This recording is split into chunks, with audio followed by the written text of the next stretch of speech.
ইচ্ছে করে রোজ বিকেলে তোমার সাথে আগের মতোই কথা কই।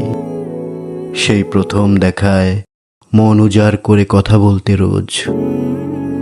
কোন কথা থেকে কোন কথায় চলে যেতাম তার কোনো ঠিক থাকতো না। এই কথা ও কথা সে কথা, কথার যেন খই ফুটতো দুজনের। তুমি বলতে আমি আগে শেষ করি, আমি আবার ঢুকে যেতাম অন্য কথায়। এমনি করে কখন যে ঘন্টার পর ঘন্টা পেরিয়ে যেত টেরই পেতাম না।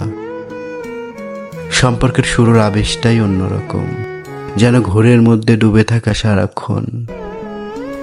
এক মুহূর্ত কথা না বললে যেন নিঃশ্বাস বন্ধ হয়ে আসে।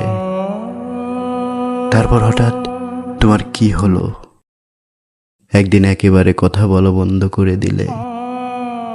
যে মানুষটি রোজ দিনে কয়েকবার খোঁজ খবর নিতে কেমন আছি কি করছি, সেই মানুষটাই আর মাসের পর মাস চলে যায়, কোনো খবর রাখো না।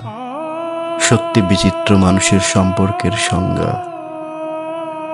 কিন্তু আমার যে অনেক কথা জমানো আছে তোমার জন্য, কথাগুলো যেন অ্যাকিউরামে বন্দি, মাছের মতো খলখল করে বেরিয়ে আসার জন্য। কিন্তু কার কাছে বলবো? এই পৃথিবীতে কথা বলার মতো মানুষের বড় অভাব। তুমিও বদলে গেলে, একদম সমুদ্রের জোয়ারের মতো এসে নিমিষে সব ভিজিয়ে দিয়ে আবার ফিরে গেলে গভীর তলদেশে। আর এদিকটা যে ধুধু চর খাকা করে তার কোনো খবর রাখলে না। তবু আমার কোনো অনুযোগ নেই, শুধু আমার ভেতরটা টকবক করে যেন তোমাকেই বলতে হবে সব কথা।